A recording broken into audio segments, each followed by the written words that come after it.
The dehumidifier's been on the whole time. Well, there's no going back now. All right, we have another episode. Oh! Oh! That doesn't help either. Oh! And we're back. Welcome back to the Puck Buddies podcast. My name is Zach, joined by Kurt. It's been a while. Yeah, dude, it's been a while. I think we're like, 8, maybe 9 weeks into the season now, and finally getting our first regular season podcast. Yeah, well, you know what? It's been a good time to gauge what's going on because the league has been anything but what we expected, I think. Yeah, I'm still trying to gauge what's going on. Are the Coyotes an actual team? The Coyotes are sick. Yeah. All of a sudden, and we'll get to that.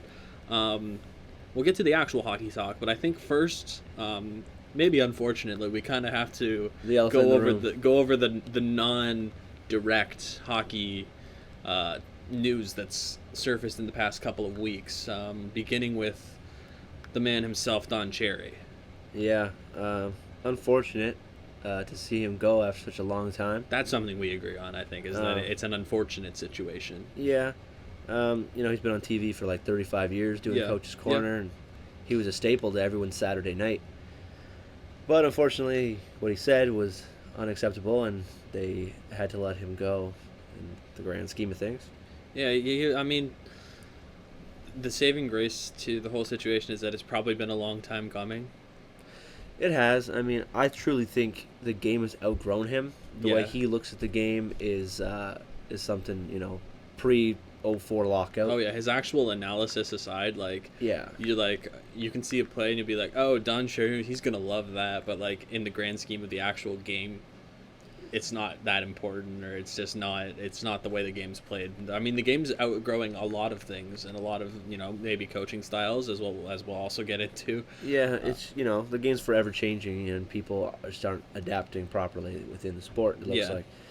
But, so Don Cherry had his words, and I have to, give him props for standing behind himself. Yeah. They give him an opportunity to apologize and stuff, and in today's world, it's so easy to offend people, and people are constantly apologizing for actions. Yeah, for sure. But he just, stood by what he said, and I give a man props for that. Wrong or not, he didn't, Yeah, I mean, I read the quote. The quote that I read that I found the most compelling is that he said what he said, and he said, if I go back and I apologize, I'm going to be under constant fear of what I can and can't say. And if that is the case, then Coach's Corner can't be a Coach's Corner. And I completely agree with him there. Mm-hmm. The whole...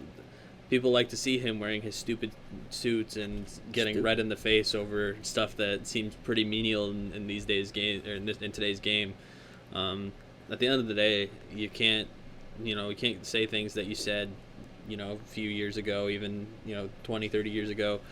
And the thing that he said, I think, was just unfortunately a bad choice of words, because the message of saying everybody should wear a poppy and respect it, I mean, he does a lot of work with the veterans, and he does a lot of work with he cares about veterans he cares more than anyone else in this country. I think he really is a big supporter, always has been. Yeah, and that's at the end of the day, that's the hardest part, is that the direction of his message. The message was for everyone to wear a poppy. It was the way that he directed worded it improperly. Yeah, the direction was the problem, is because he directed it at a group of people, namely immigrants, to the country, saying you don't respect it. And maybe that points to a different problem, that we're not doing a good enough job of educating newcomers to the country on the values and how we got to where we are, the sacrifices that our troops have made, and that kind of thing. But either way, you can't just target a group of people like that and say that, the way that he said it was saying you guys take everything for granted. Well, no, that's probably not true. They're happy to live here. Immigrants come to this country for a reason, for a shot at a better life. Yeah. A better sense of safety, bigger opportunities, and it's on people like Don Cherry to do a better job of explaining to them why it's important to support our troops on Remembrance Day and during the month of November with the poppy. Yeah.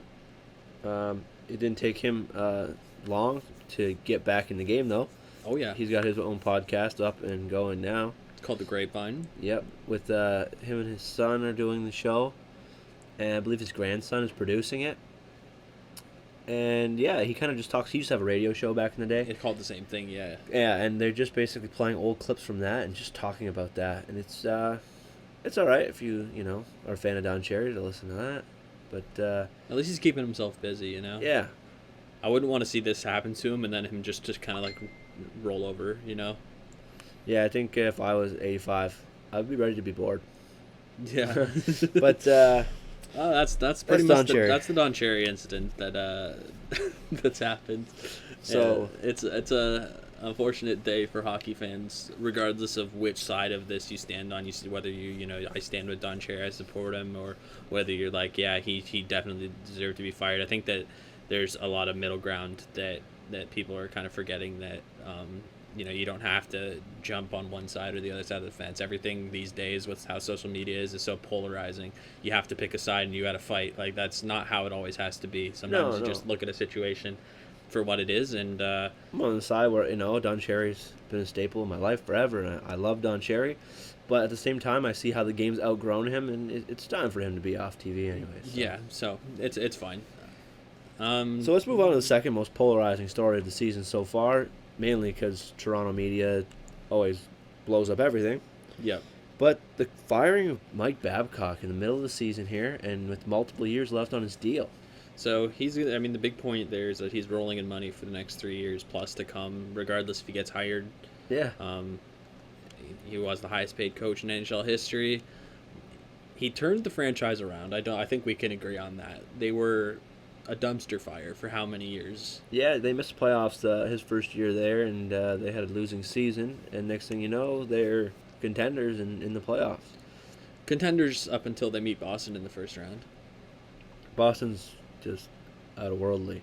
Yeah, they're just a good team. And, you can say anything, but they say that team is just so built on skill. They're a tough draw, honestly. I think their coaching's really good, too. I think Bruce Cassidy is one of the best in the league. Yeah, they're just so well-rounded. And with Toronto, the reason that they always follow the Bruins, I think, is due to physicality.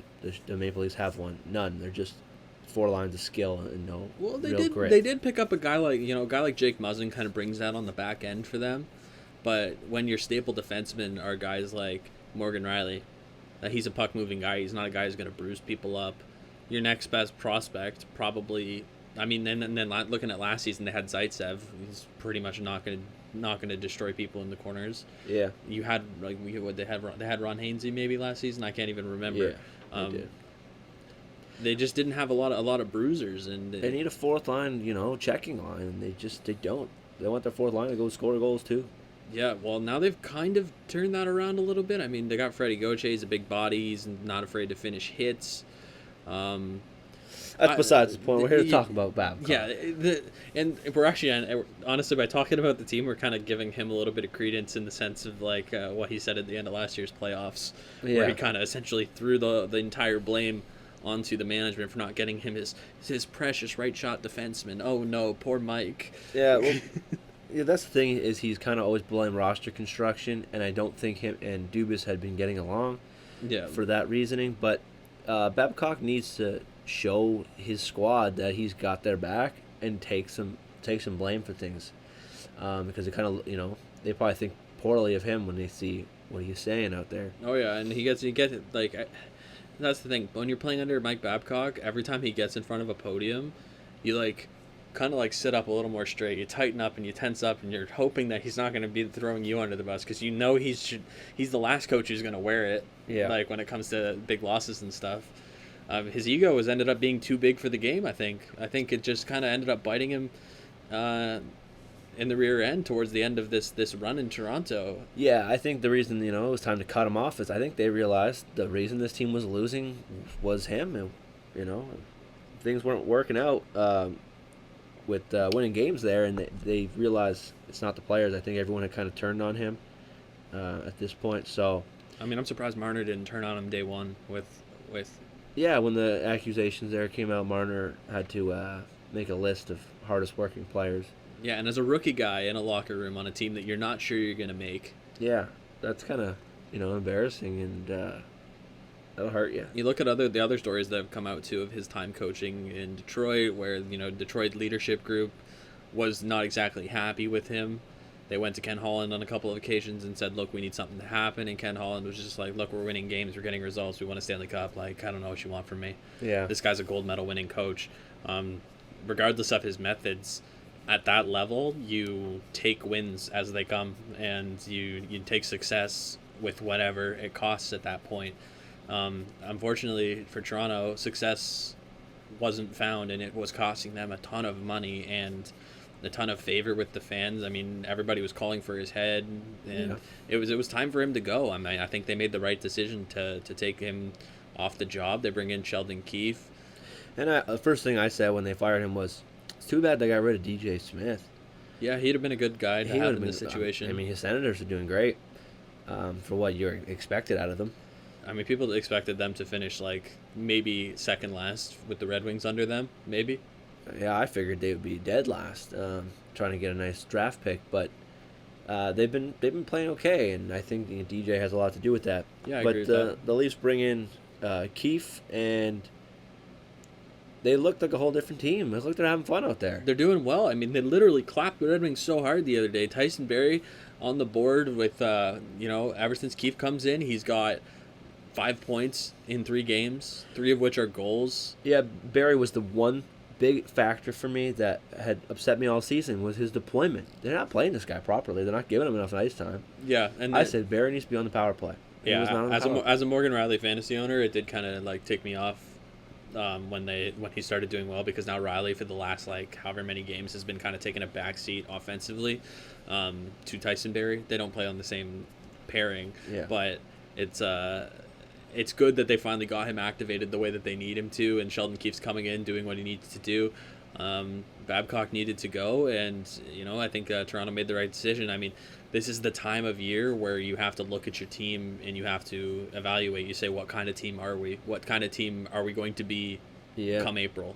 Come playoff time. It's never too late, as the Blues showed last year. If the Blues can do it, anybody can do it. And the parity across the league, if you look at the standings at the time of making this podcast, there's really like the Atlantic Division is the only division that has a clear front runner in terms of points, where they have a 10-point, or the Bruins have a 10-point gap on the next team. So it's still anybody's game at this point. Anybody seems to be able to beat anybody. So to bring in a fresh set of eyes in Toronto and give them kind of a new life, I think that's really good. Once Marner comes back, they're going to just be firing on all cylinders again. Oh yeah, it's gonna be scary to see. That's for sure. They're gonna be good. They're gonna be a good team. And then you got Travis Dermott on the back end, who just came back, and I think he's actually doing really well. Yeah. I've been watching him play, and yeah, I'm a fan of him. He looks like he's gonna be everything Jake Gardiner needed to be, and so. Yeah, and I saw a statistic. I don't remember it, but it'd be cool if I remembered. It was something about teams switching coaches mid-season and going on to win cups, and it's happened a ridiculous amount. Yeah. I guess that little mid-season bump to, change the guys' attitudes in the room. Yeah, I think I remember seeing the same like story about it. With I think the Pens did it. They brought in Dan O'Sullivan, is that his name? Maybe Dan Bylsma. I think I mixed up their coaches' names. They brought in Bylsma mid-season, won 2009. Yep.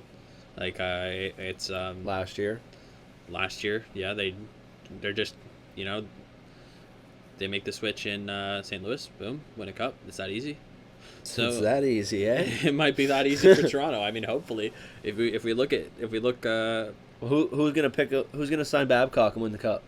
Seattle. I don't think they're a team. How about the Flames? Because Bill Peters is out in Calgary for a different reason than Babcock, for sure. I mean, it could have been coming though, because it could have been coming. The Flames are struggling. The Flames are not looking hot. They're not looking good. I like the fact that they finally settled on Riddick as their number one guy.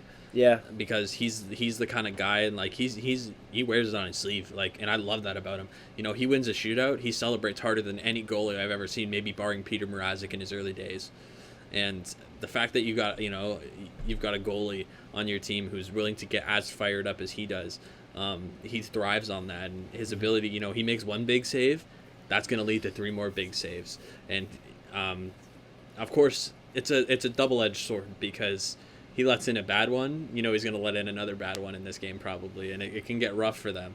But they were not doing well, and so Bill Peters at the end of the day was probably on the chopping block. Yeah, he was on way. the hot seat for sure because the team had been struggling. Like you said, they finally decided on a starting goaltender. Milan Lucic, the guy's bad at hockey. He perhaps might be a bad hockey player. Yeah, it feels like it wasn't too long ago. This guy was on a first line in Boston winning Stanley Cups. Yeah, well, you play. Bergeron's got that effect on people where he's going to feed you the puck in the right spots, and his job was to create space. I mean, but now you've got guys who have twice his speed, twice his skill, who can hit twice as hard as him. Yeah. On your same team right now, I'm looking at you, Zach Kassian, playing with McDavid and Draisaitl, and that's the best line I've seen the Oilers front in a long time. Yeah, it's you've got a guy good. who's willing to bang and crash in the corners and make space for those two other guys to just have their skill in the room. That's what I love about Cassian. He creates space on pucks because people are scared of that dude. I mean, would you want to chase a puck into the corner against Zach Kassian? I'm good. I'll tell you what, I did it once. It wasn't fun. Did you? FGHL, buddy. Oh really? We played against we played against the it was I forget How what was he playing here? It was a summer league. It was a summer league, and we were in the A division. Ironically, we were named Coach's Corner. We had the Don Cherry jerseys. Nice. And we came up against the team that was a combination of LaSalle Vipers, University of Windsor players, and then just because they were home for the weekend, we had Ryan Wilson and Zach Kassian playing for that team too. Oh, that's fun. They dumpstered us. They beat us like 13-0. But I'll tell you what, he's a big. I wouldn't have even suited up. It was a fun game, but the point is that he's a scary guy to play against, and when you're looking at Lucic, you look at that trade. Who won the trade between Calgary and Edmonton? I mean, I think Edmonton wins. If you take James Neal's current statistics and put him on the Flames, he would be leading them in goals. Oh, that's a tough. That is a fact. That's a tough one too, because the Flames need guys like Gaudreau. I think that was another situation where they didn't deploy him properly. They played him on like the third line. Lucic? No, or James Neal. James Neal. Yeah, James Neal. Calgary. He's coming off the season with the Golden Knights, where they had a stellar Stanley Cup run. I mean, he's obviously a guy who's got the skill. I sense a little bit of hot-headedness with him a little bit. He tries to walk the walk without always talking the talk, or tries to talk the talk. I don't know how. I think I'm messing that up. The point is that he in Calgary, like when he started to not score, he was just like frustrated with himself, and then it was just a snowball effect, and he ended up having a horrible season. But he's turned it around in Edmonton. Yeah, that trade totally worked out for him. So, good for Edmonton. It's good to see something work in their favor for once, because things don't typically go that way. The point is that Calgary did not look good. Bill Peters was on the chopping block, and then all of a sudden, our boy, the former Windsor Spitfire. Don't ever call him my boy. Why? There's video proof of me flipping him off. Oh yeah, that was on TV. Dude, I want to try to find that now and flash it up on the screen for right now if I can. If I can't, I'm sorry, but I promise it happened. Kurt's mom was actually so mad at him. Yeah, so in order to... the way that the setup was at Windsor Arena back in the day, you had to go through your bench to get to your locker room. Yeah, the away team did at least. The away team had to go through the bench. The home team had to go off the end where, just at the end. It was the other end from the Zamboni, yeah. It was random, so... As they were filming Akeem Alou skating off the ice after a fight, I believe he got thrown out or something. Yeah. I'm right behind the glass. Well, that's where flipping the guy off. That's where our pal Ian's family had season tickets, and so we would always all of us would end up hanging out around there and just kind of being little. How old were we? Maybe 13 tops. Probably younger than that. No, we were younger than that. Yeah. Probably maybe between the ages of 10 and 12. That's probably about it. It would have been 2007 probably. I would assume maybe even earlier.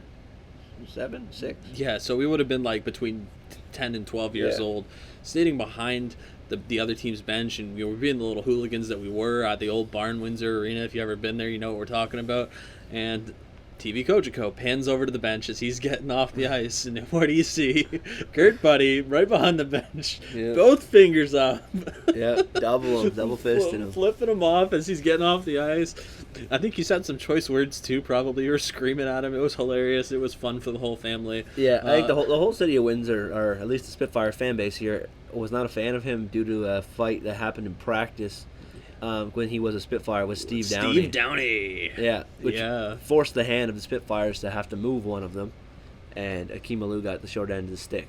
They ended up moving Downey too. Yeah. So it didn't end up mattering, but Akeem Alou's back in the news after struggling to make the NHL, struggling to make pro hockey a career, coming out and saying obviously the Babcock situation after the Marner's list, as some people call it, or Babcock's list, came out. Akeem Alou makes some accusations towards Bill Peters, and those accusations become corroborated by other players.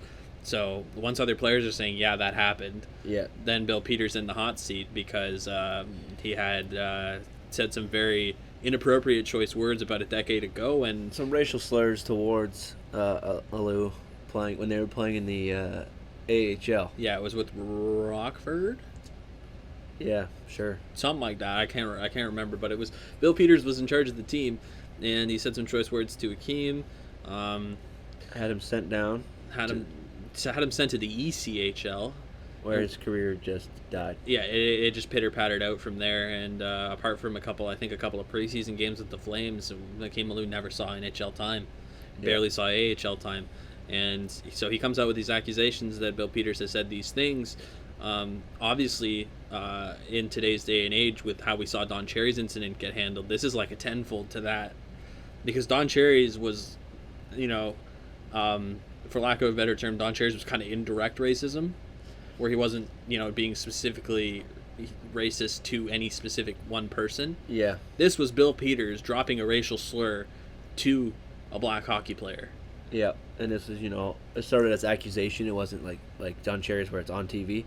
It's to a point where there has to be a whole investigation done. Yeah. And it has come out. Everything is added up. It is correct. This has happened. And he's even come out with his letter to say, yeah, I said it. I'm sorry. The Flames got to take their action. At the time of filming this, it was actually this morning that they announced that he will no longer be the head coach. Yep. And so whether he resigned or whether he was fired, that's unclear right now, because I think he said he resigned and the Flames said he was fired. Yeah, it's regardless. Regardless, he's out of the seat. He's out of the seat, and if he's ever going to have another job again, it's going to have to be, I think, years down the road when this flame out kind of. It's gonna, but nice pun. I like that. Okay. Yeah, I like that. It's now Akeem Alou's getting called into the NHL. Some people are saying that he just wants another 5-15 minutes in the spotlight or whatever. But they talked to a couple other players around the NHL. I saw some stuff with PK Subban. PK Subban grew up playing with Akeem Alou in juniors and younger age groups. And he said he doesn't pin him to be that kind of guy. And if anybody is you're going to trust anybody to take them at their word, I think taking a word like PK Subban is probably, I don't think he's doing this for publicity. I think, he might not have been a great guy in the OHL as you seem to have expressed when you were 11. But I think at this time it's a big step for hockey, because they're at least this is shedding light on the issue. And Wayne Simmons did put it best by saying, if you're a black hockey player, I guarantee at some point in your career you've come across a racial slur or two, and it's got no place in our game. It's got to go. You gotta accept hockey players as hockey players, and that's what they are. Regardless of their skin color, regardless of their background, they are hockey players, and you have to realize the game has changed the same way society has changed. It's changed for the better. Hopefully this at least sheds some light on the fact that racism is still present in the sport. And there was an incident, I swear, when Simmons was in Philly, I think, and I remember this. The banana? Yeah, that was what I was going to talk about. And then there was another one where somebody told him to go stick to basketball or something, and they got thrown out of the arena for saying that to him in the penalty box. Well, yeah, so there's still a lot of it, and the hockey is for everybody movement with that. That's good. At least at the end of the day, we hope that the negatives that this situation brought about or put light on can be now outshone by the positives that it can bring. Yes. We're sorry to bring this, some negativity to the podcast, but we gotta talk about it. Yeah, I mean, we weren't going to be able to get around talking about Coach Mageddon. Yeah, it's and I mean, nuts. it might not stop there for Canadian teams because right now, Claude Julien, you think, is on his way out with the struggling Canadian? It's looking bad in the Canadians. Like, when have you ever seen Carey Price mad enough to snap a stick over his knees? I didn't see that. That's awesome. A goalie stick? Yeah, like, so he got Nice. scored on, and this was in the game yesterday, the Thanksgiving Day game, which was the Devils against the Canadians. The Canadians need, in the current standings of the NHL, the Canadians need to have that game 9 out of 10 times. Well, yesterday was the 1 out of 10 times because in a game where you have Carey Price in the net and Yep. you score 4 goals as the Montreal Canadiens, you need to win that hockey game, and they lost 6-4. Yeah, that's rough. He took it out on the crossbar and then decided to snap his stick straight up right over his knee, WWE style. Like, Carey Price is not a goalie who gets that emotional. Yeah. You know, he gets pulled out of a game and you wouldn't be able to tell that he's upset. Yeah. But obviously things aren't going his way. He's been... Did it remind you of the Patrick Waugh thing? Maybe he's never playing for them again. Wouldn't that be the was greatest thing ever if he just like leans into Julien and says, that's the last game I've ever played in Montreal. Hey, I tweeted it like a year as soon as I announced Seattle, and I hope my tweet comes true that he will be the first ever goalie for Seattle. You think it's going to be another Marc-Andre Fleury situation? I would love it. I just don't know if they have someone else in the wings that they can go, well, we're ready to move on from Carey and save some money. I mean, they've still got Zach Fucale, I think, under wraps, but I don't think he's ever going to turn up. Yeah. They got Keith Kincaid, who showed that he can be a solid number 2, I think. I don't think he's a... No, I wouldn't say. I don't think he's a number 1 goalie. At least, if Carey Price goes from the Montreal Canadiens, those are some big shoes to fill. Some big pads to fill, I guess. Yeah, but I don't know. Claude Julien, we'll see what happens. We'll see what happens in the next few days. Who knows? By the time this is uploaded, he might have already been fired. Yeah, there's a lot of people been talking with a whole bunch of different coaches early on, and then teams have started turning it around, and the talk's gone. There were a lot of talks about the Sharks moving on from Peter DeBoer when they started 4-10-1. Yeah, they were having 15. A rough go at the start of this season. And then they turned it around and got up to like 11-10-1 or whatever, 11-11-1. Right. And no one talks about it now because they worked their way back to 500 and into a playoff spot. Right. Okay, well, I completely agree with that. So the Montreal Canadiens really have to, start flipping the script now. And as we keep saying, this is the time where you look yourself in the mirror and you say, what kind of team am I going to be? Come the end of the season, this is where it either you either got to start the upswing or you got to start tanking for that pick. Yeah. Start thinking about shipping at the blue line, or not the blue shipping.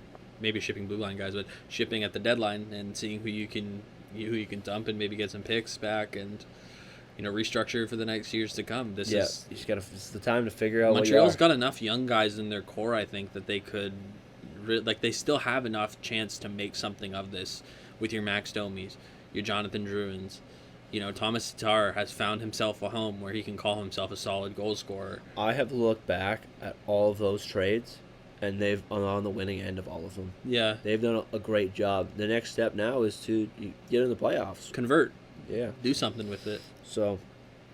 You can't even look at their back end and be like, this is horrible, because you got a young Victor Mete that's coming up really well. You've got Shea Weber, solid as ever on the back end, the biggest shot in the NHL. And then you got, they picked up Jeff Petrie, Ben Sherratt, who's a solid, second-line defenseman. You can't look at that defense core and be like, yeah, this isn't good enough, because you got a team like Winnipeg who's somehow figuring out how to make it work, even after Morrissey now gets hurt. It's because Hellebuyck can stop everything in front of him. I mean, you see in that guy's eyes, he can see everything. All right, well, that's the coaches for you. Now, about halfway through this podcast, now we're going to go into kind of what's been happening in each division. The standings, talking about, the teams that have been maybe underperforming or maybe teams that have surprised us so far. I've been surprised by a lot of hockey this year. I mean, it's sport. You never kind of know what's going to happen. But let's just start with the Bruins. They're out of this world. They're a nuts team. They can score goals without looking. They pass the puck without looking, and it's just tape to tape. It's just they've got so it in sync. They've completely got it handled. The thing about the Bruins is that they've got, when everyone's healthy, they've got the best first line in the NHL. I don't think there's any debating the fact that Bergeron centering Marchand and Pasternak could be competed with by any line, other than maybe McDavid, Draisaitl, and Cassian. But they're only that good because no one else on their team does anything ever. Yeah. And they're not winning as many games. So you look at that line, and I can see that, and that's just where I'm looking at that line, and I'm saying they can carry them to literally another cup run. They're going to be a very good team. They're going to be a tough draw regardless of where they finish, but they're the only team as well that's got enough separation between them and the second team in their division to be like, okay, this is a clear front runner. The parity across the league this season is just nuts. Like, everybody's so close in the standings heading into Christmas, whereas, last year we saw a bunch of different front runners just out in front. You could tell. Yeah. I mean, you could tell which teams were going to make the playoffs, maybe barring the Blues as your wild card there. You could tell who's going to make an impact and who wasn't. But the Bruins are just decimating the Atlantic right now, and they've got a great 1-2 punch in net between Rask and Halak. Halak is still looking as good as he ever has. He's looking better than he has in the last couple of years, I think. Yeah, he's a solid second goalie. You've got Torrey Krug, who can move the puck like nobody else. You've got Charlie McAvoy, who is like, a baby Torrey Krug. On a fresh deal. That's funny. That's funny imagery too, because Torrey Krug's like so small, and you're thinking of Charlie McAvoy as a small Torrey Krug. But in terms of having two puck moving defensemen, and then you got Chara on the back end, who's still obviously going to be a scary guy to go up against in the corners. Their checking lines are really good. I mean, the Bruins are they're everything. That's it. That's all I can say is they're just everything. They got a 10-point lead in the Atlantic Division. Yeah. And their goal differentials plus 31. They're on a 5-game winning streak right now as well. That's, I don't know. Yeah, that's dirty. And then Florida sticks around in second place here.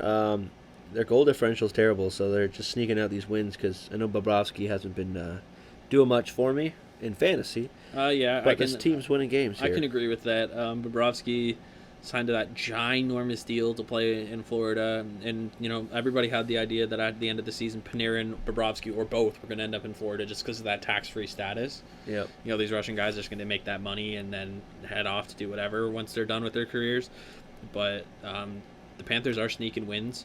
They need to find a way to get a little bit more secondary scoring, I think. They don't really seem to, their D-core starting to activate a little bit more. You see Ekblad in the last couple of weeks start to put up some points, but I figured the Panthers were going to squeeze into a playoff spot in this division. It's a tough division, of course, with the teams like the Maple Leafs, the Lightning. The Sabres could have had a shot at it, I think. We'll get to them, but maybe they don't so much anymore. But yeah, that's pretty much all I got for the Panthers. They're doing well relative to everybody else. It'd be nice to see them score some more goals. It'd be nice to see Bobrovsky make some more saves. Yeah, simple as that. I think they could be a little higher up. I think if Bobrovsky just stop a few more pucks, they'd be in a really good spot. I mean, not that they aren't, but maybe some of those overtime losses would be some W's. Yeah. And then Toronto sneaks out into the third spot there in the Eastern Conference, coming off a couple wins here with their new head coach. So they're looking undefeated looking with a new head coach. Yeah, they're looking good. We need them to be a contender. Once they get Marner back, they're going to be strong. Freddie Anderson's looking really, really good. They've definitely got some problems in terms of having a backup. Yeah, just Toronto being a contender, I think is good for hockey. I see the same way with Montreal too. Yeah, it's good for hockey in general because their fan bases are just so big. It's going to draw a lot of people in. I think Toronto's looking good. Like I said, once Marner comes back, I think they're going to be even better. William Nylander seemed to have figured it out since last season. He's having a heck of a season so far. Yeah, I think training camp helps a lot with that. And he's starting to score too. He's starting to. People read into the fact that he's going to pass the puck every chance he gets because you're playing on a line with Matthews, who's got one of the most elite wrist shots in the NHL. Yeah. People think things are turning around due to line mates and opportunity. It's wrong. It's because he changed his jersey number. That's why he's succeeding. He changed his number to 88, and I can't remember a player who wore the number 88 who doesn't put up points. So Right. It's like the number 19. You wear number 19, you're just destined for greatness. You're going to the Hall of Fame. That's it. It's so changes, and Nylander, new number, new me, and here we are. Toronto's finally turning it around, and they can start to make a run here. They'll be a playoff team. The question is whether they'll be able to overcome the Bruins or the Capitals in the first round, because that's probably where they'll end up again. Potentially. I mean, if it'd be nice if they didn't. If the Bruins take the division, then the Bruins will get a wild card team. So that'd be nice to see. If they faced a Florida maybe, but they also have Montreal there nipping at the heels. Followed by Tampa and Fitz. What's going on there? Tampa's having a rough time. I'm a Vasilevsky fantasy owner. He's been putting up okay numbers. It'd be nice to see him put up a little bit better numbers. But Tampa's going through a little bit of injury trouble right now. They've had Kucherov out. They've also had Stamkos is kind of day-to-day. He's been out. Last season was the first time in 4 years that he actually played a full 82. He's kind of been a fragile player throughout his career, and unfortunately that can happen to stud players like him. It's just they've been finding a way to lose games. It's tough to see because they've got everything that they need. They got Victor Hedman on the back end. He was injured to start the season, of course. Beyond Hedman, it's the roster is just so full of talent. Yeah, their upper first three lines can score goals. Their windows now, due to these guys are going to want money eventually. Yeah. So you have to win it when you got a roster like this. Point already. That's just the first domino in that that pattern that's going to come out. I think a lot of their the reason they're not having as much success right now is due to the fact they haven't played. So they had some game in Sweden. They started the season very, very slow. So they're only at 22 games. I think they had the least amount of games played in the league right now. Yeah, they're kind of off this slow start. They have maybe some jet lag from starting there and then not playing for a week, coming back. So I think things will start clicking and they'll start winning out some games. I mean, they do have a plus 11 goal differential. Order will be restored in the Atlantic with the Lightning finishing up near the Bruins likely by the end of the season. I mean, I think that's where we're both expecting them to finish. Yeah. Obviously, with how the first round of the playoffs went last season, I mean, anything can happen come playoff time. But in terms of just playing out the regular season, they've still got Kucherov, the Russian rifle. They got a deadly power play. You cannot go to the box against these guys, and Vasilevsky might be the best goalie in the NHL. I think he is, yeah. Just pure talent-wise, I mean, the saves that he makes, he doesn't give up rebounds. His rebound control is insane. He just eats pucks. People shoot pucks at him, and they just gone. Yeah, talking about best goaltender in the league, I wish we would have made our podcast a few weeks ago. We'll get there when we get there, what I want to say. But just rounding out this division here, we got, Buffalo, Ottawa, Detroit. Buffalo, kind of unfortunate to see them down. They're tied with Tampa in points. It's still early in the season. They could turn things on. I doubt this will be their year. The division's really strong up top. So, and then Ottawa and Detroit. These teams are they want to battle that out for that draft pick and the chance at the lottery. I think is this Lafreniere's draft? Yeah. Yeah, I think this is his draft. So I haven't looked too much into. He'll probably be the first overall pick. I mean, obviously the World Juniors are around the corner, so. Those will mostly be afternoon games too, which is nice. I like the afternoon games, and that's kind of when you start to hear about this is their draft. This is where this guy's likely to get drafted. World Juniors. So best tournament in hockey. All we can really say about the Senators and the Red Wings is that they'll be keeping a close eye on that tournament. Yeah, yeah, that's for sure because they will have a high pick. Jimmy Howard got himself hurt the other night. That doesn't really help. I mean. I was hoping that the Red Wings were going to either ship Jimmy or Bernier out at the deadline. Last season, right? Yeah. It may happen this season. But who knows? I thought last year Jimmy would be gone at the deadline. Yeah, I mean, he's a goalie that could go somewhere and actually really help a team make a run, even as a number two. Like, yeah. He's been an all-star goalie. He's an Olympic medalist with Team USA. I'd take him as the one over with the Sharks. I still think that trade could happen, honestly.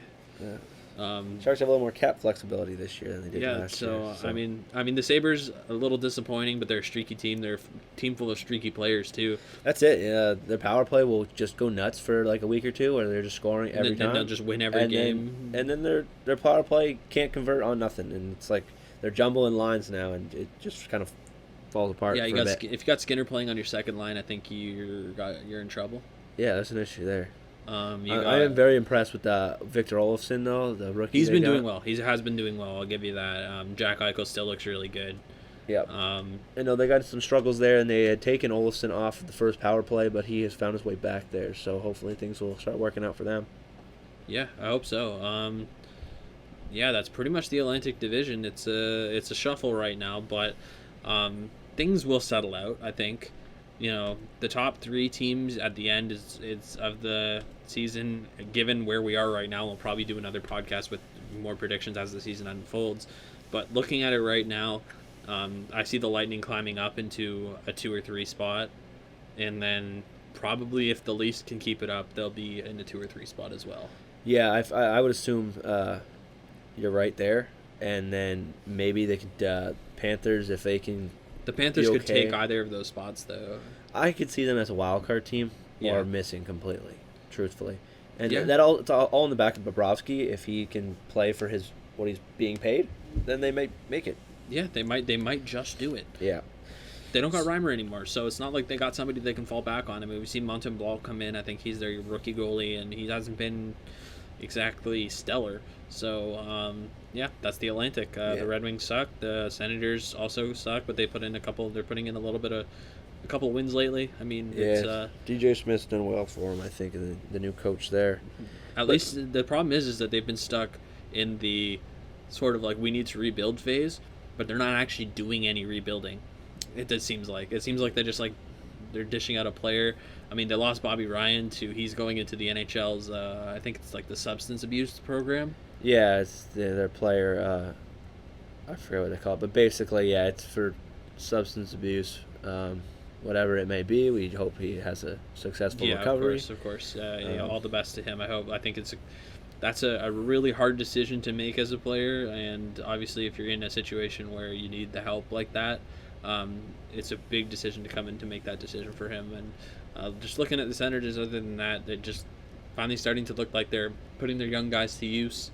I think a little more veteran presence on the team would be nice. Just beyond to Craig Anderson, kids. I mean, Craig Anderson might just die in the crease one of these days. So they're giving up 45, 50 shots a game.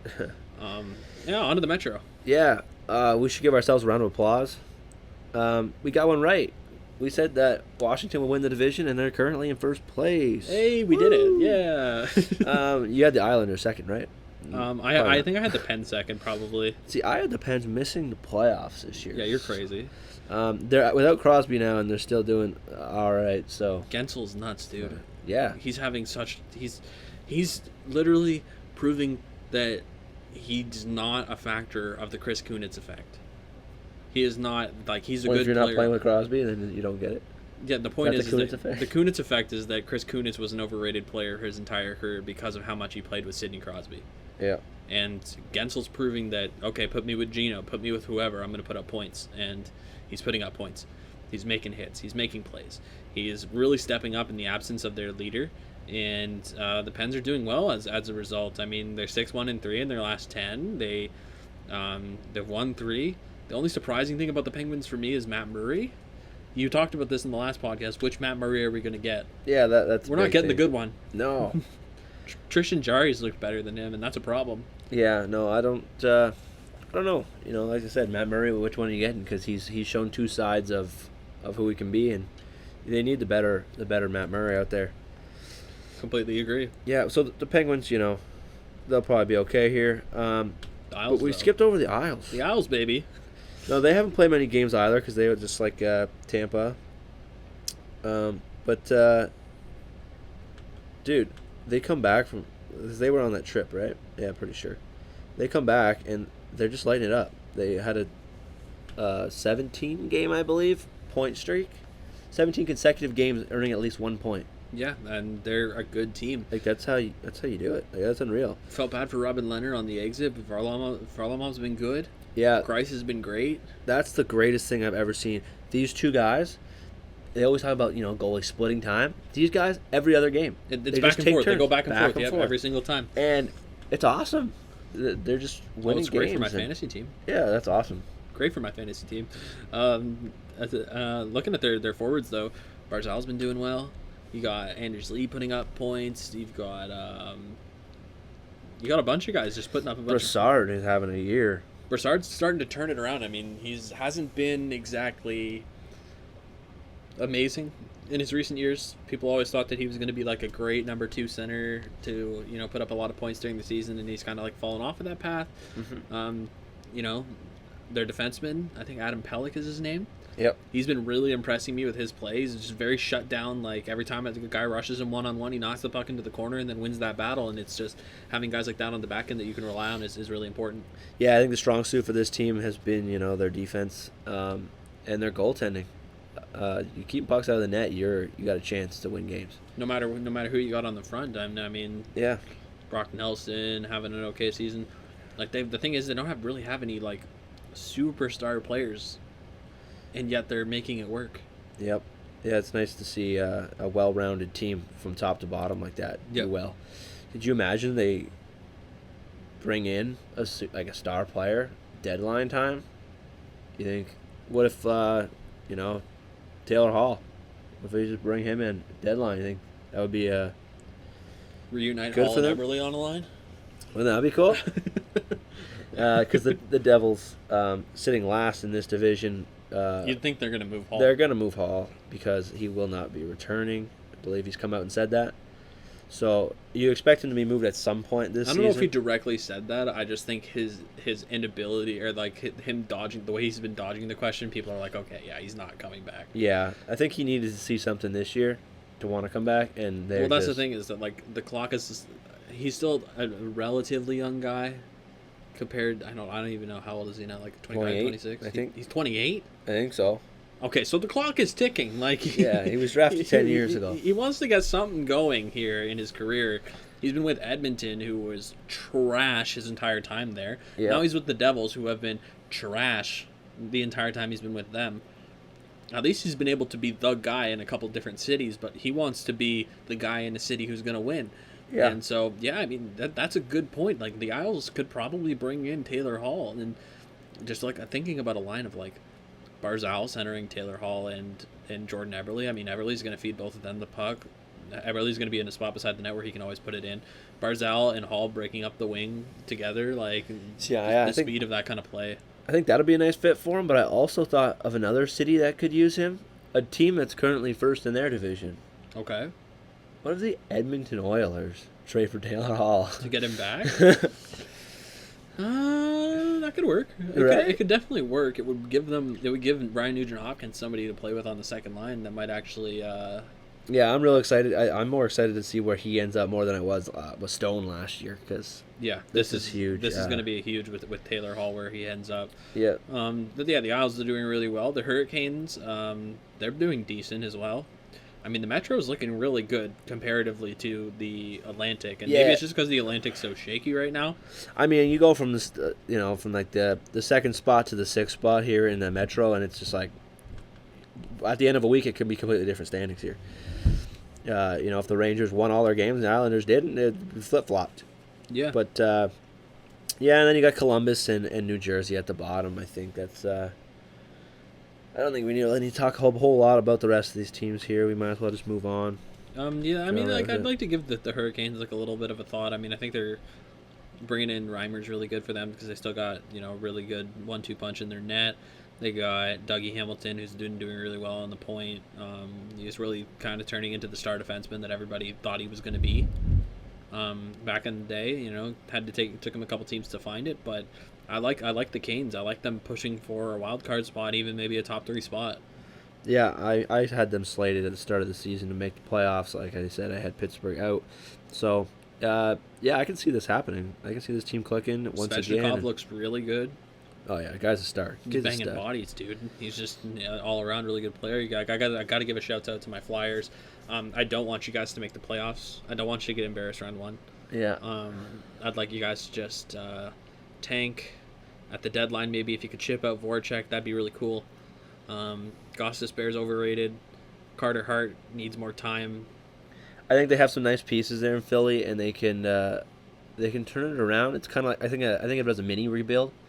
They need to miss the playoffs, get some picks here, flop some some of your older vets for some more picks or some young pieces. And well, they've got young guys that can come up. I mean, Konechny's on the come up right now. He's been having a hell of a season. That's what I'm saying. It'd be a quick rebuild. Morgan Frost gets called up, point per game player. Like, oh yeah, he's the greatest player in NHL history, right? Something like that. He's good, and you got Carter Hart in the net, who's going to lead your franchise into the future. And we've seen the Carter Hart that he can be. It's just a matter of finding that consistency now, and he just needs time and starts to do that. And so using this season to get those starts would be really good, I think. Yep. Yeah, but other than that, I mean, there's not a lot to talk about. I mean, the Rangers are probably not going to make the playoffs despite having Panarin. The Jackets not going to make the playoffs because of last year's all-in bid that didn't go so great. And the Devils suck. There it is. That's the Eastern Conference right there for you. Let's go to the West. Okay. So the Stanley Cup champs, St. Louis Blues, sitting at first in the Central. This is where we expected them last year, but at this time they were not in a playoff spot. Yep. Now they're finally, having a good start to the season. I agree. And it's really showing. This division has struggled, to say the least, out the gate more than I expected. Yeah, we said that this was going to be the division that had 5 playoff teams, right? Yeah. I said that. You said that. I agree with you. And it's because we expect St. Louis, to not have that Stanley Cup hangover. They haven't really, I mean. And we said Dallas is going to be good. The Jets. Of course, Colorado, who had a nice little run there in the playoffs last year. And Nashville, who's been the juggernaut of this division the last couple of years. And all these teams kind of started off with a real struggle, especially Dallas and Nashville. Yeah, Dallas and Nashville were probably the teams that struggled the most out of the gate. We had another comment from the Dallas GM saying, hey, Jimmy, hey, Tyler, you guys remember what I said last year? I'm going to say it again. And yeah, he's calling out his players again, and it worked again. Yeah, I mean, kind of. I mean, Jamie Benn put up a couple of points. Tyler Seguin's putting up a couple of points. Rupe Hintz, you had him in fantasy right off the rip there, drafting him. I was like, oh, that's a peculiar pick, but he proved himself that he can do well. Yeah, they changed his deployment, and I had to get off of him, but he's back. They're doing stuff. This team's clicking. There was a time no one was scoring for this team, and it was just it wasn't going well, and then things have turned on. Yeah, 8-1-1 in their last 10. Yeah. They're looking good. They're looking good. They're looking like the playoff team that they need to be, given the amount of money that they're spending. Over the last 10 games, they're like the hottest team in the league. Yeah, they're one of. And then you got they got the Jets sitting in third. I don't think we expected this. I thought because I thought there were gonna be some fall off, especially in the back end, and then with Bufflin not coming back, this was gonna hurt them. Yeah. But the way I see it, Hellebuck's he's stopping everything that he's facing. He's playing really well. You've got guys who are putting up decent numbers. Kyle Connor being one of them, who's kind of come off of this. Now he's got the contract. Now he's got to prove himself. He's starting to prove himself a little bit. I think picking up Pionk on the back end was really important for them when they did trade Trouba to get a piece back that's actually going to work. Yeah, he's done well. He's done well, better than I thought he was going to be. Considering that they now with Morrissey hurt, and Morrissey's been hurt a couple of times. And we're just celebrating here because Thomas Hertl's playing today, apparently. Let's go. He's been out the last couple games for me. I got a center again. So, looking at the Jets, we just didn't think that we thought if they were going to do it, it wasn't going to be in the dominant fashion that they're doing it. And they're proving themselves that they can be a contender still, regardless of their back end issues. They still got the firepower up front. Laine is not struggling the way he was at the start of last season. Nope, he's firing. Yeah, he's scoring goals and he's looking good. That's all. That's really all we can say about the Jets is, when we thought they were probably going to be a wild card team. Now that's not so much a question. It's just going to be whether they make it in the top 3 or the wild card. But they're probably going to make it. They're going to be a playoff team, yes. You got Colorado. Now this team has had some injury problems this the start of this season. They don't care. They're like, we're still going to win games. They're winning a lot of games for sure. They're definitely doing a lot better than people thought they were going to, considering Rantanen was out early, Landeskog's out for an undisclosed amount of time. Rantanen's set to come back tomorrow. I think the biggest injury for them was goaltending. Yeah, when Grubauer went down, it got rough because who was even their backup at the time? I forgot. Didn't they bring in a guy and he got hurt right away too? They brought in a guy and their backup goalie got hurt in like the first period of the game, and then they had to bring in a guy who had like 11 total professional hockey starts or something. It's hard to plan around stuff like that when this happens, and this team has still managed to win games. And they're Grubauer's managing back the adversity now. well, and I think there's one big talking point for the Colorado Avalanche, and his name is Cale Makar. He's all right. He's a stud. He's winning the Calder. This kid is unreal. I don't see anybody beating him in the Calder. He's so poised with the puck out there. I'm never afraid that he's going to make a bad turnover when he's making plays, and he's everything Tyson Barrie should have been for this team, and he's going to be a superstar defenseman. When it comes time for him to get paid, he is going to get paid, and he's providing a power play punch. The point per game player in his rookie season, coming in the playoffs last season, and we talked about it at the end of last season, and when we were actually watching the playoffs, we're like, wow, this kid's pretty good. Yeah, I believe he scored his first ever game coming in the playoffs. Yeah, so I mean, and it's always tough with the players that get signed out of college, just go straight into the playoffs. Know what you're going to expect of them, because playoff hockey is just such a different animal. Oh, for sure. In terms of what it is, it's a very rough, fast game. It's it can be very different than regular season hockey, and for Cale Makar to be able to keep it up the way he has, I think we're looking at a guy who is literally going to be, in a couple of years, he's going to be in the talks for being probably one of the best defensemen, if not the best defenseman in the NHL. That's it. I mean, I've already heard conversations out there of him winning the Calder and the Norris this season. And wouldn't that be something? Has that even ever happened before? Like, I don't believe so. I feel like we would know if that had happened before. You know what I'm saying? So it's my guess is they'll give him the Calder. He'll be one of the finalists for the Norris, but he won't get it. And they'll be talking about how he was a finalist for the Norris in his first year, and how amazing that was. Because there's some guys out there that are great defensemen that need to win the Norris now, because this kid's going to win 4 He's going to win a lot of Norris trophies. Yeah. He's a good player. He's a bright spot for the Avalanche. But now that they got Rantanen coming back into the lineup, that's going to provide them a secondary scoring. The other guy I wanted to talk about for the Avalanche is our boy Nazem Kadri. The old Maple Leaf, and it's I think he's found a really good fit in the Avalanche lineup. He's looked I think he looks the best he ever has in his NHL career right now with the Avalanche. Easily, yeah. He looks good. He walks into an A on his sweater. They want him to be a leader. He's getting to play second line. Yeah, they're giving him great deployment, and that was something that didn't happen in Toronto. Was Kadri was always kind of forced to that third line role because he always had guys ahead of him. The entire and he shouldn't have. Yeah, it's dumb. His entire career in Toronto, they were trying to force him to be a player that he never was in juniors. He's a gritty guy, but he's a guy who's got a lot of skill and can put up points.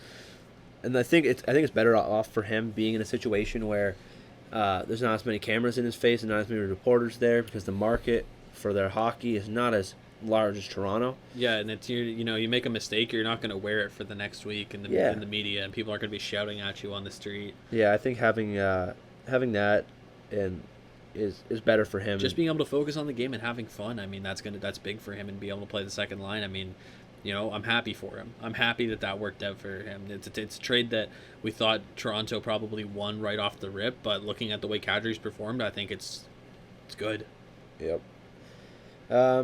Let's go on to the next team here. The Preds. The Predators. Not as impressive as I thought they were going to be, bringing in Matt Duchene this offseason. They've still got a crazy good lineup. They got Mikael Granlund as well they brought in. Yeah, they've been struggling.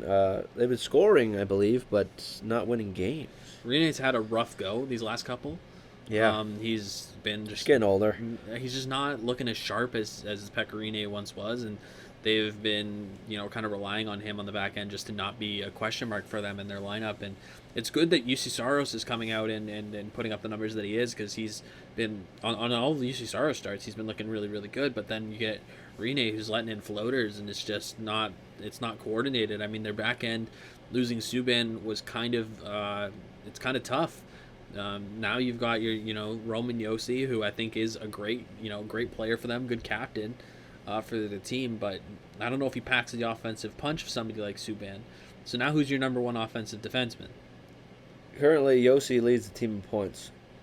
Yeah, but that's just because he passes a lot. Their two leading scorers are defensemen.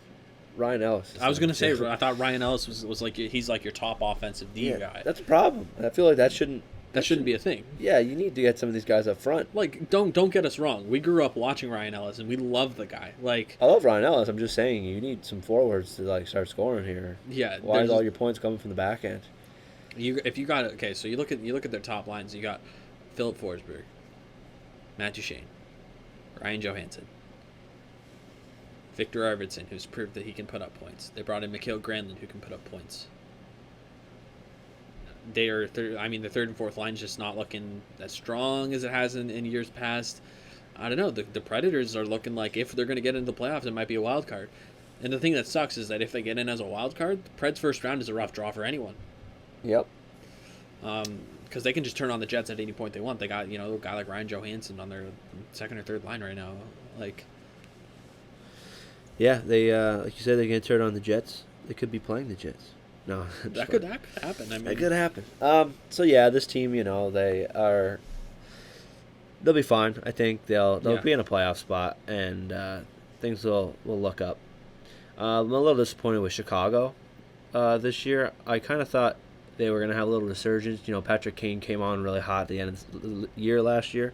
I thought he was gonna start hot, and this team was just gonna take off. Love me some Patty Kane. Teams getting a little older. You kind of hope to see them still have a little contention in them. Yeah, I'm a big fan of Patrick Kane. Obviously, I don't know if you are as much now that he's on my fantasy team, but oh yeah, no, I love Patrick Kane. He's one of the best scorers. He's got the best hands in the league, if you ask me. Yeah. The problem is, the back end's kind of old. The team's kind of getting older. They got some young pieces, but I like the DeBrincat-Strome duo. I think that's good. They're bringing back the Erie Otters chem that those guys had, and DeBrincat is. I love DeBrincat. Yeah, he's been it's always tough as a smaller dude to make it in the NHL. Well, not anymore. Maybe not as much as it used to be because it's a faster game now, but he's definitely found his place in the lineup. You got an aging decor between your number 1 and 2 guys, which were Keith and Seabrook for how many years, and they weren't a question mark. Yep. I'm glad they brought in Robin Lehner because Lehner's been really good for them, and Crawford's actually been surprisingly good for them recently too, and that's how they've been able to put together at least some wins. 6-2-2 in their last 10. And at the end of the day, they got 25 points. They're still not that far out of a playoff spot. Oh, no. I think the hardest thing for them is that they're in a division that's tough. So that makes it harder for them to kind of get into one of these spots. Yeah. But I think not having to rely on Crawford as much, not fully leaning on him, is huge for him in helping him succeed. Completely agree with that. And, the Minnesota Wild are trash. Garbage team. Yeah, but... They're bad. They're just bad. Yeah, they're just a bad team. Good job bringing in Matt Zuccarello. Big acquisition right there. That should turn him around, right? Here's a great idea. Let's instead of rebuilding, just sign good guys in a division we know we can't win. Literally cannot contend. There's no way they can contend. Dubnyk cannot save enough pucks to help them in this situation. That team is, and they overspent on Spurgeon. They're going to have the longest rebuild because they have these long contracts and a lot of money. They still owe Suter a lot of money. Parise, they owe a lot of money. Koivu, they owe a lot of money. It's not ugly. Yeah, it's if they're not shipping guys out at the deadline this season. Yeah, I would hate to live in Minnesota. Well, I'd hate to be a Wild fan. They brought a new GM this season, I believe. So he needs to just ship everything. Yeah, because this division is the most competitive division in the NHL, and it's. Well, at least we thought it was going to be. We're going to get to another division that seems actually far more competitive than we thought it was going to be. Let's just quickly run through the Pacific here. We can wrap up this show. The Oilers, they're hot, man. They're team good. Is winning. They are good. You got a team with McDavid.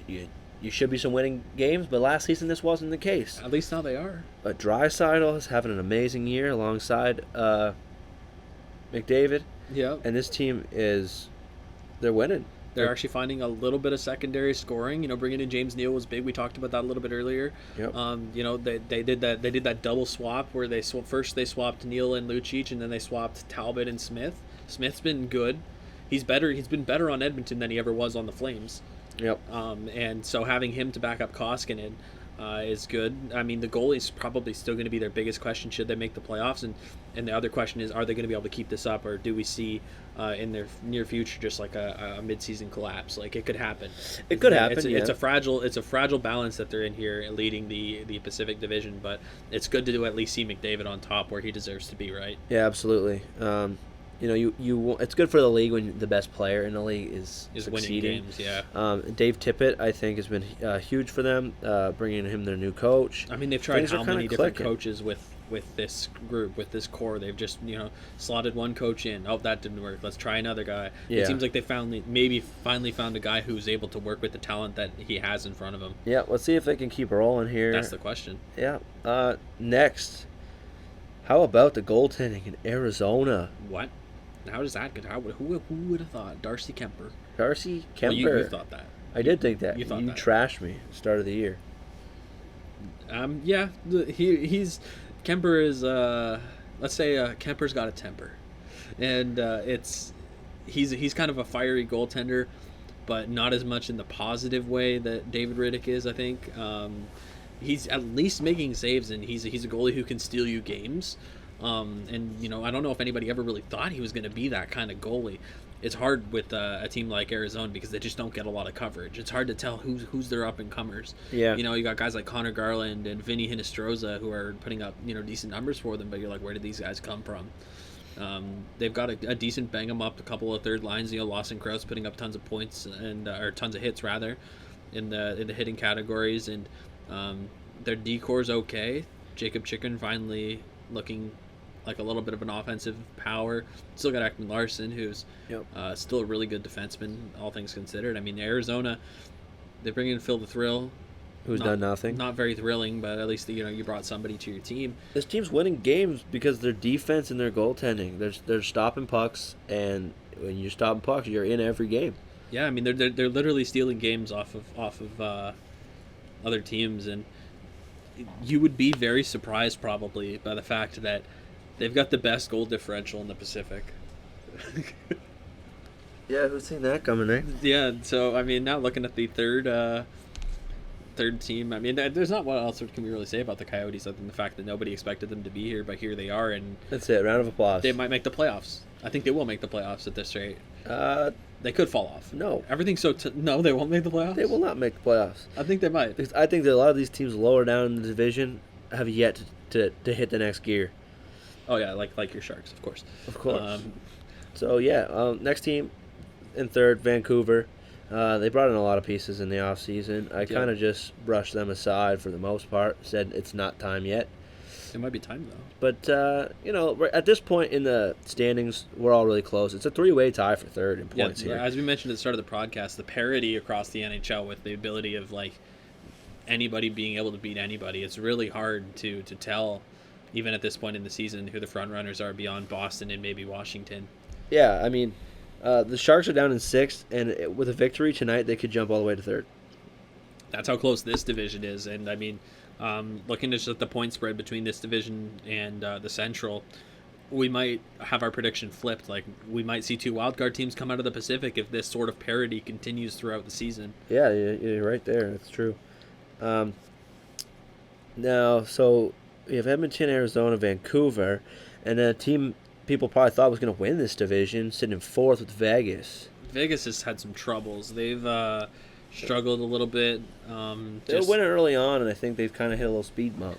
The thing is that their decor, in my opinion, as somebody who watches them a lot, with Fleury being my favorite goalie and all, and I love watching the Golden Knights play. Their decor just they have Nate Schmidt playing with Braden McNabb as your first. That's your 1-2. Fleury's left the team currently, personal leave of absence to family illness, so we wish him the best in coming back. Because they need him as a rock in the org. They need him. The fans are going to be awestruck at how important having a goalie like Marc-Andre Fleury really is when it's time for him to retire. Yeah, it's crazy. They kind of thought he was done, in Pittsburgh, I guess, when they offered him up. They made the wrong call, dude. They totally made the wrong call. Just let him have Murray. But I think with this time right now with Fleury out is huge. I think this team needs to lose a lot of games right now so they are not in playoff contention, and that would be best for them. That would be best for you, so that the Sharks don't run up against them and have another 7-game series. But I'm sure you'd love to see. My heart can't handle that again. That was a fun game to watch. I'll give you that. It's always a fun. The Sharks Golden Knights is probably the strongest rivalry in hockey right now. I think so. It's good to have these big rivalries in hockey, and I think It's good for everybody. I like it. This has got to be the biggest one. There's these guys, they taste the blood, and they're ready to face each other. Yeah, for sure. But beyond the Golden Knights, another team that we thought would probably be finishing in like a number 2 spot. Now this is the team that won the division last year. Yeah, the Calgary Flames. Yeah, now they have this stuff going on with their coach, so we know it's going to happen now. They're going to bring in a new coach, and they're going to win a whole bunch of games. Well, they need to score more goals because they have the second worst goal differential in this division. They're negative 15 right now in goals. Johnny Hockey's still on this team, right? Yeah, I think sure? I think so. I haven't seen him. Where is he? Is that just because he's hiding because he's small? Yeah. And Mark Giordano, that was everybody kind of agreed last season that the offensive numbers that he was putting up was kind of like a one-off thing. Yeah, I mean, this guy's been around. He's more of a defensive defenseman anyway. Like, his job is to be an anchor on that back end, and the offense coming out of guys like Noah Hannafin was going to be relied on. TJ Brody as well, being a puck-moving defenseman that he was, and glad that he's back, of course, after that scary incident that he had with him collapsing at practice. Yeah, I've been a TJ Brody fan for a long time. I used to watch him when he was on the Leamington Flyers at one point. And the fact that he turned that in, I didn't know that. Yeah, honestly, dude, it's a long story. But yeah, he was on. He's had a long come up then. If he's had a long path at the NHL, so I'm just glad that he has been able to do what he's done with the team. Moving on to your San Jose Sharks. Yeah, they started rough, man. It was bad. Yeah. Everyone was talking about why did we give Carlson this contract? He's playing terrible. I think you were talking about that. There was a lot, people throwing shade at certain parts of the team, and they were talking about losing out on our coach. It was time to fire him. Yep. But, oh, geez, I forgot to mute that. Talking about firing our coach, and I think what they did was they turned things around by winning some games, because they started with 4-10-1, and they brought in Patrick Marleau, and things started turning around. Yeah. The biggest thing for them turning stuff around was Radim Šimik coming back from his injury. As Marleau scores on our TV. Yeah. Right in front of us. Yeah, Šimik's actually been okay. Dude, the team has so much offense on their back end. Yeah. That they lack defensive defensemen, and Šimik comes out there, and I love it. The guy's just throwing body, knocking guys off pucks, and I love it. You're looking at a guy like Brendan Dillon, who's like really the only guy on the team who did that, and then looking into this season, you're realizing how much you really miss a guy like Justin Braun. Yeah. Yeah, who to kind of put up that back end support. And so the good news is for the Sharks is that they are looking like they're turning it around. 8-2-0 in their last 10. It's going to be going into the playoffs for them should they get in. I mean, they'll get in, I think. I think so. Yeah, this team's too talented to miss. They'll get in, and then from there, it's a battle. The question after that, I think, is once again going to be the crease. Yeah, Martin Jones he's shown two sides. He's had amazing games this year where he's only allowing a goal or two. And then he's had games where he's, letting in 4 or 5 goals. But, yeah. The Sharks are talented enough teams to win those games. Just come playoff time, you can't give up 4 or 5 goals. It just can't happen. Win. No, you're right. Moving on from the Sharks. One thing I wanted to add is the Sharks being contenders for so long, they tend not to have draft picks and prospects. But they do have one rookie playing for the team now on the back end in Mario Ferraro, who has really impressed me. Yeah, he's been looking okay. He's been drawing penalties, too, and he's been fitting in well in the NHL. And there we go with that. Yeah, he's a puck-moving defenseman, somebody who can actually, gain the line. And those kind of guys are really important in this day and age, of a guy who can... the way that the NHL's kind of meta has settled out is a guy who can carry the puck, your end to center ice and then create an offensive chance just by dumping it in or carrying it across the blue line.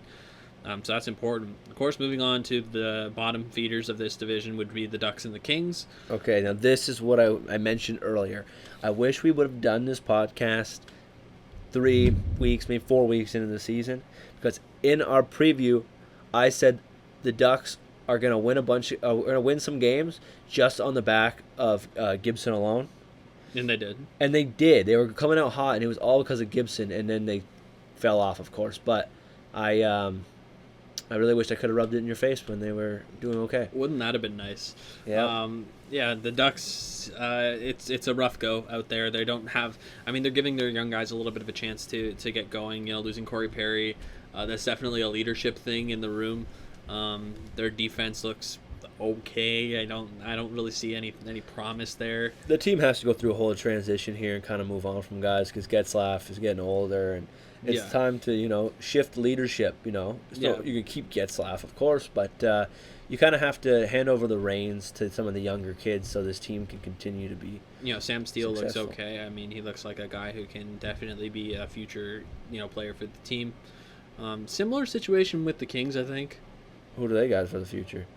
Oh yeah, I forgot about that. I forgot about the future part of the future. They're they're a team that is going to steal some games off of other teams throughout the season just because of the core that they still have between your Anze Kopitar on the front end, Drew Doughty on the back end. Jonathan Quick is aging. Well, that's what I was going to say. No one has shown their age worse than Jonathan Quick. Yeah, it's pretty much just it's a write-off. Hey, but they got Jack Campbell. Oh, geez. Remember that guy? Yeah, he was supposed to be something, first-round pick in 2011. Yeah, but he's their backup. The Kings just not looking like a team. I mean, the only sure thing that we can say about the Pacific Division is that the Ducks and the Kings aren't going to make the playoffs, and so lock it in now. Throw life savings on that bet. They will not make playoffs. If only there was bets on teams not making the playoffs. But yeah, you can. That's I almost bet on Pittsburgh to miss. It would have actually paid quite a bit. But I should have thrown a $5. A $5? Yeah, I'm sure Pittsburgh missing would have been some nice odds. Anyways, the biggest lock I wanted to bet but never did was betting Washington to win the division. Yeah, that would have been a good one. That's basically our coverage of the team so far. About a quarter of the way through the season here. Yeah, a lot of time to go. A lot of hockey to be played. A lot of hockey left for sure, and teams can definitely turn it around.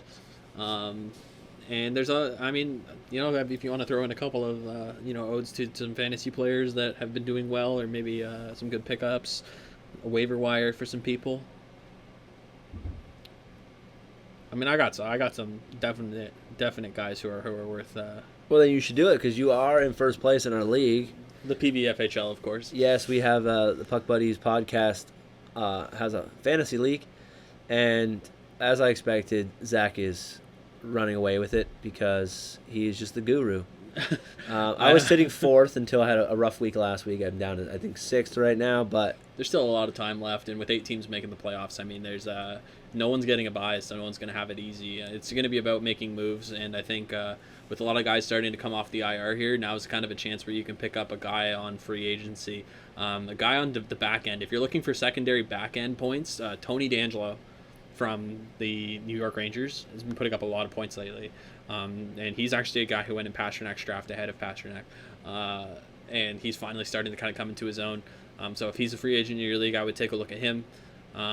As far as taking a look at forwards, if Ryan Reeves is still a free agent, you should probably pick him up because he's just going to keep just killing people. Yeah, if you're in a league that has hits, for sure. Hits is really important. So he can pretty much win you. He could probably win you hits all alone. Yeah, just having him in your lineup is worth it. And then, once you're so far ahead in hits, the fact that he's a pure right wing isn't going to matter that much because you can slap him on the bench and, not really worry about it late in the week. As far as goalies go, if Grice or Leonard might be free agents in your leagues, worth having either of those guys, honestly. That's pretty much it, though, for Fantasy Talk. And I think that's pretty much going to be it for this week's Puck Buddies podcast. Thanks again, guys, for listening. Yeah, of course. Everybody who's listened, everybody who's shown us a little bit of support on socials. That's it. Check us out on social media. Yeah, check us out there. I'm thinking about throwing in some more social media activity, just kind of talking about general things as they happen on social media. So if you haven't followed we'll get some questions, some polls out there on the Twitter. Yeah. And try and upload some more onto the Instagram and just try and stay connected more with the fans. Shoot us questions, DM us some questions, and maybe next time we can answer some questions from the fans on the podcast. Do a little Q&A, of course. Hopefully we'll have some questions from people to talk about. Anyways, I'm Zach. This has been Kurt, and this has been the Puck Buddies podcast. Thanks for listening.